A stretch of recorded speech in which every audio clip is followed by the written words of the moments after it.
Hola, mi nombre es Gabriela Morales Juárez. Hoy te voy a explicar de una forma sencilla cómo es que nuestro cuerpo obtiene energía a través de carbohidratos y lípidos y cómo funciona. A esto le llamamos metabolismo.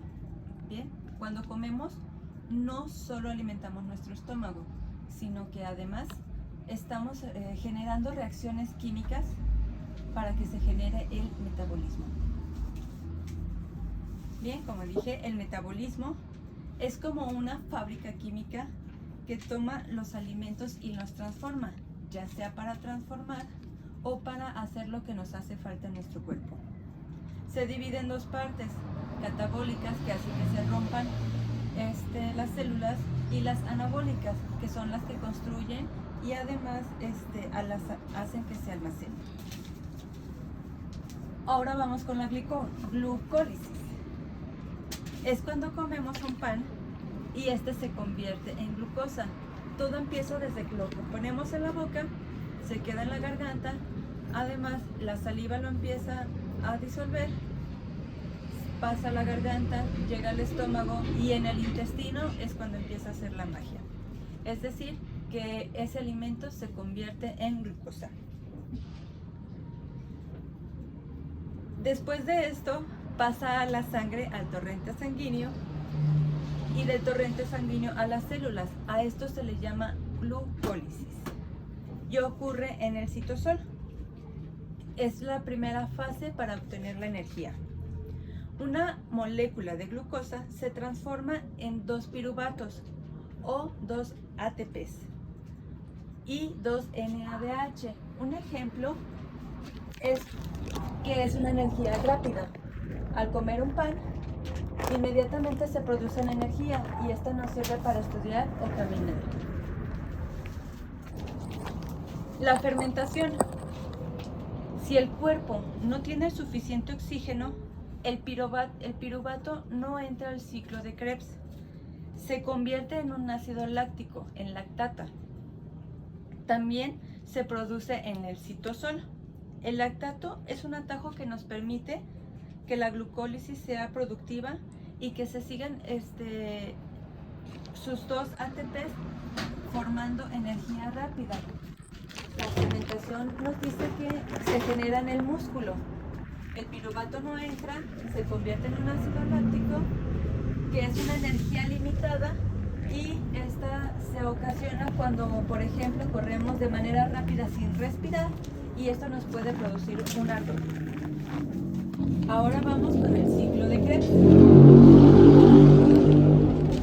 Cuando sí hay oxígeno, el piruvato entra en la mitocondria y se convierte en acetil-CoA. Y es cuando ocurre el ciclo de Krebs, donde se terminan de romper todos los pedazos de glucosa. En este proceso se producen electrones y CO2, que es lo que nosotros respiramos. Se liberan el CO2, el NADH y FADH, que son monedas energéticas para seguir la siguiente etapa. En total, una molécula de glucosa se puede generar 36 ATPs. En el ciclo de Krebs, el piruvato se transforma, se degrada completamente y se libera el CO2 y los electrones. Es decir, 2 ATPs con electrones. Lo vamos a obtener comiendo, un ejemplo, arroz, pollo, que continúa para mantener la energía corporal. Con lo que seguíamos de los transportes de electrones, sucede en la mitocondria, hace también mucha energía y genera energía también prolongada. Ahora sigamos con la gluconeogénesis. Cuando no has comido, el cuerpo no tiene glucosa. Entonces el hígado fabrica su propia glucosa nueva a partir del lactato, aminoácidos o glicerol. La gluconeogénesis ayuda a mantener los niveles de glucosa en sangre en periodos de ayuno o baja ingesta de carbohidratos. La gluconeogénesis se produce en el hígado. Si falta glucosa, el hígado lo convierte. La glucosa endógena, es para la reserva cerebral y generalmente pasa durante el sueño o, como les comenté, en un ayuno prolongado. Ahora vamos con la glucogenogénesis. Perdón por la pronunciación, maestra. Por el contrario, cuando comes muchos carbohidratos y tienes glucosa de más, tu cuerpo es muy inteligente y lo empieza a reservar en lo que son el hígado y los músculos. Cuando se necesita energía, el glucógeno se vuelve a convertir en glucosa. Y todo esto se produce en el citoplasma de las células hepáticas. Ya les había mencionado, se produce el hígado en los músculos. Cuando sobra glucosa, es energía rápida también en reserva.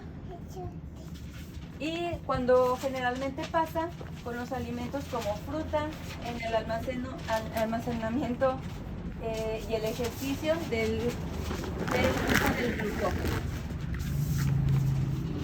La lipólisis y la beta-oxidación. Cuando se acaban los carbohidratos, el cuerpo recurre a las grasas. En la lipólisis, los triglicéridos del tejido adiposo se separan del glicerol y ácidos grasos. Estas pueden ser utilizadas para las células. Los ácidos grasos entran a la mitocondria y la beta-oxidación se vuelve a hacer en pedacitos de dos carbonos, formando acetil-CoA, y entra también al ciclo de Krebs. La lipólisis que se genera en el tejido adiposo, cuando los triglicéridos se rompen, libera ácidos grasos y generalmente pasa. Un ejemplo es cuando comemos un huevito con aguacate. No hay una glucosa, pero se usa la grasa como energía. Vamos con el metabolismo de los cuerpos cetónicos.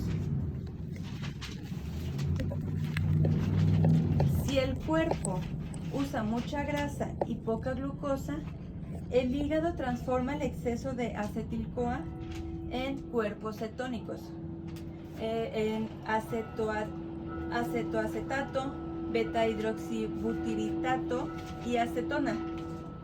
Estos cuerpos viajan a través del cerebro y músculos como combustible alternativo. Cuando el cuerpo no tiene suficiente glucosa, comienza a descomponer la grasa en energía. El hígado convierte la grasa en ácidos grasos y estos se convierten en cuerpos cetónicos. Se produce en el hígado. Es un exceso de acetil-CoA que se convierte en cuestión. Es energía alternativa, y como ejemplo ponemos una dieta cetogénica o un ayuno prolongado. Por último, vamos a ver la biosíntesis de los ácidos grasos. Cuando comes de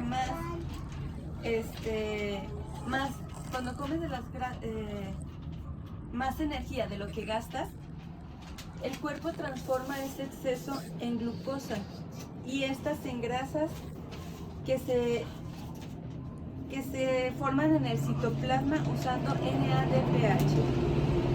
Esto quiere decir, esto se produce en el hígado y en el tejido. El exceso de grasa se vuelve en triglicéridos que se forman en el cuerpo, generando alguna enfermedad. Esto sería todo por mi parte y muchas gracias.